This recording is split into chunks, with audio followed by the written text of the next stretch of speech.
Bonjour à tous, c'est de la Cool, bienvenue sur ma chaîne YouTube. Alors, je remercie, avant de commencer, je remercie tous ceux qui s'abonnent, tous ceux qui me laissent des messages, tous ceux qui m'envoient aussi des voice messages, des messages même en inbox pour expliquer leurs problèmes aussi, tout et tout. En tout cas, merci, merci, un grand merci. Alors aujourd'hui, on va parler de l'innovation. Qu'est-ce que l'innovation? Alors, dans ce numéro, ce que j'aimerais vous dire, c'est prendre une idée. Innover, c'est prendre une idée qui existe déjà et puis l'améliorer en ajoutant une valeur. D'accord? Donc, on va parler de valeur ajoutée. Et donc, aujourd'hui, je vais prendre un exemple pour quelqu'un qui veut se lancer ou bien qui est déjà dans ce business-là. Pour cette personne-là, en fait, je vais aujourd'hui parler des ventes à l'air libre devant les établissements scolaires en Côte d'Ivoire ou bien en Afrique. Voilà. Et donc, l'idée que je veux apporter, l'idée innovatrice que je veux apporter aujourd'hui, c'est de vous dire que ce secteur peut être amélioré.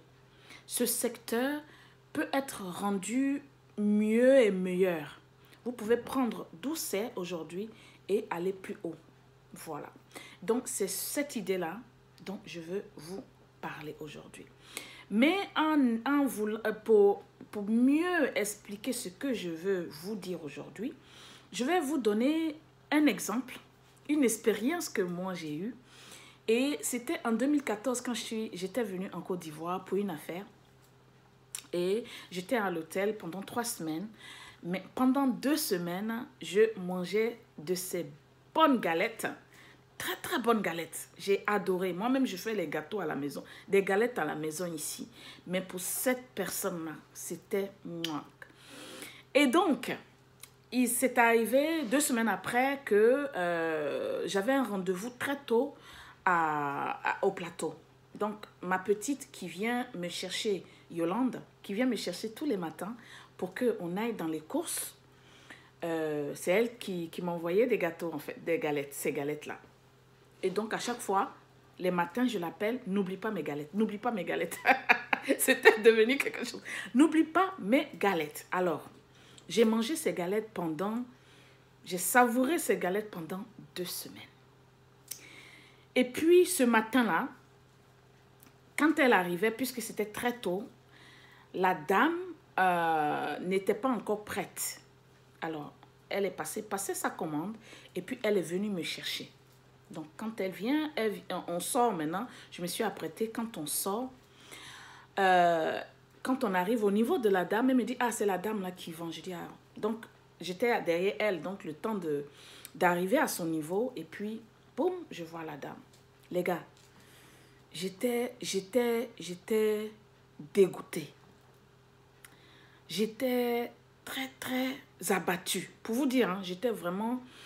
Je me suis dit, waouh, c'est quoi ça? Il y a quoi? Il n'y a pas de l'eau?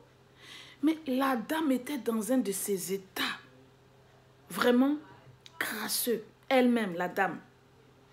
De la tête jusqu'aux pieds. Même ce qu'elle a porté, on a l'impression que elle s'est pas changée. Peut-être, ça fait 3 mois. Tellement que son état était horrible. Donc, quand j'ai vu ça, ma faim, c'est tout de suite. Ma faim, c'est tout de suite arrêtée. Donc, ma petite a pris sa commande et puis elle m'a suivi. On est allé dans le taxi. Elle a commencé à manger. Elle me dit, la grande, je dis, non, non, non, non, j'en veux pas. Elle dit, ah, mais c'est ta commande. Je dis, non, non, non, non, non, j'en veux pas. Donc, on n'est pas allé plus loin dans le sujet. On est parti faire mes courses. On est arrivé le lendemain. Je l'appelle, je dis, ah, il faut venir, on va partir.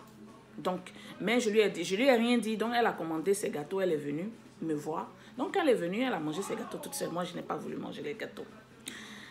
Et donc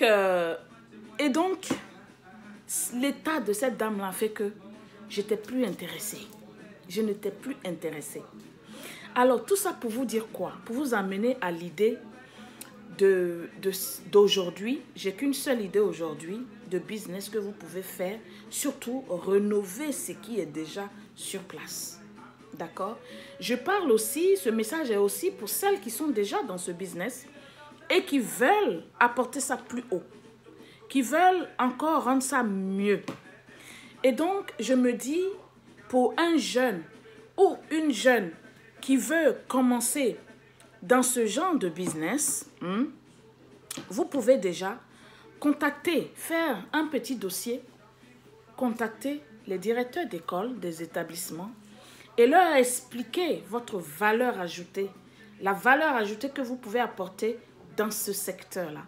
Et pourquoi pas demander à ce que vous ayez une place au sein de l'école, au lieu d'être à l'air libre, au sein de l'école où vous allez construire sûrement un hangar ou bien un truc simple, une maison simple par exemple, et puis faire une sorte de cantine scolaire. D'accord? Ne me dites pas que non, c'est un peu compliqué, mais il faut essayer. Il faut essayer. Et c'est comme ça que de celles qui vendent dans la poussière, de celles qui vendent dans le sable, ça va se transformer dans l'établissement même. Et puis vous allez voir que ça va commencer à être un business meilleur. Alors, ce que vous pouvez présenter, vous pouvez dire dans votre courrier, dans votre dossier, c'est d'en fait, qu'est-ce que j'appelle valeur ajoutée? La valeur ajoutée dans ce secteur serait que les gens qui vont servir peut-être pour vous, qui vont faire le manger peut-être pour vous, si ce n'est pas vous-même que vous avez eu 2, 3, jusqu'à 10 écoles, si ce n'est pas vous-même, vous devez habiller. Ces gens-là doivent avoir un accoutrement. Ces gens-là doivent attacher leurs cheveux. Ces gens-là doivent mettre les gants quand ils servent les enfants. Et, vous comprenez, c'est un truc comme ça qu'il faut faire, l'innovation. C'est simple, mais c'est des gestes de propreté, de l'hygiène. C'est ce qu'il faut aujourd'hui. Bon, aujourd'hui, on vous dit de porter des masques. Ça, c'est à un autre niveau. Vous pouvez aussi faire ça. Mais c'est pour vous dire que apporter du mieux dans ce business-là. Alors, je parle, comme j'ai dit, aux gens qui sont déjà dans ce secteur-là. Je les critique, oui, cette dame-là, pour que les choses s'améliorent. Moi, j'adore manger dans la rue quand je vais en Afrique. Tout le temps, on est là. Mais toi, tu vas attraper maladie. Non. C'est pour vous dire que, d'accord, on mange en Afrique, mais dans la rue, mais il y a des femmes qui sont propres. Mais celle que moi j'ai vue là, c'était pas possible. Non, non, non, non. Son état n'était pas possible. C'était alarmant. Et donc, c'est pour vous dire que de ce petit business-là, vous pouvez monter jusqu'à aller même dans les établissements. Vous pouvez commencer sous un hangar, mais vraiment bien propre. Et ensuite, vous pouvez transformer ça en cantine scolaire, avoir les bons ustensiles de cuisine. Et puis, c'est comme ça, poum. Quand vous avez 5 à 10 écoles, vous devenez votre boss. Vous allez impacter en employant des jeunes ou des jeunes hommes ou peu importe.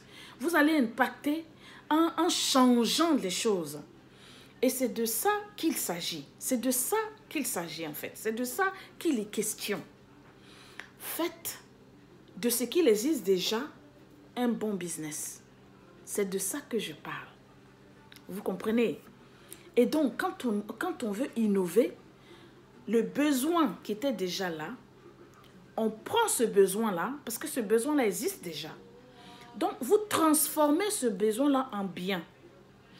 Cette idée-là est une idée très simple. Mais quelqu'un d'autre qui a vu une idée, et puis vous avez vu que ce n'est pas trop ça. Je vais encore revenir sur d'autres idées, mais aujourd'hui, on parle de ça. Donc, si vous avez vu, par exemple, que cette idée-là, telle idée n'est pas aussi OK. Moi, en tant que jeune, moi, en tant qu'entrepreneur ou businessman, je peux prendre ça et puis mettre ça haut. Vous pouvez faire ça. Donc, en fait, cette vidéo, c'est plus une seule idée. Sûrement que je parle à des gens qui se demandaient, qui se posaient des questions, dans quoi ils vont se mettre. Et puis, bon, voilà, c'est une idée. Ou bien vous qui êtes déjà dans ce business, vous pouvez l'agrandir. Au lieu d'être la tantille qui est là, vous serez la tantille qui était dans ce coin-là de l'école, derrière le bâtiment de l'école. Vous serez la tantille qui est dans l'établissement, sous un hangar, et puis bientôt dans un bon coin, et qui va se transformer en cantine scolaire. Dans ça, je vous dis, il y a de l'argent dedans, surtout cantine scolaire. Il y a de l'argent dedans. Et c'est quelque chose qu'il faut commencer à faire. C'est quelque chose que vous devez commencer à faire. Commencer petit à petit, et puis monter les échelons. Comme je vous ai donné comme conseil dès le départ, on va étape par étape. Et puis, ce document dont je parle depuis le début, là, ça peut être votre business plan que vous donnez à ce monsieur-là, à cette dame ou ce monsieur-là qui est dirigeant ou bien qui est directeur, directrice de cette école. Vous comprenez? Et vous allez voir que il y aura des gens qui vont dire oui, on aime bien votre projet, on va vous donner une place dans l'établissement. Et c'est ce qu'il faut faire. C'est ce qu'il faut faire. Et puis vous allez y arriver. Sur ce, c'est les bâtons qui arrivent. Merci bien. À bientôt. C'était Edo Lacour.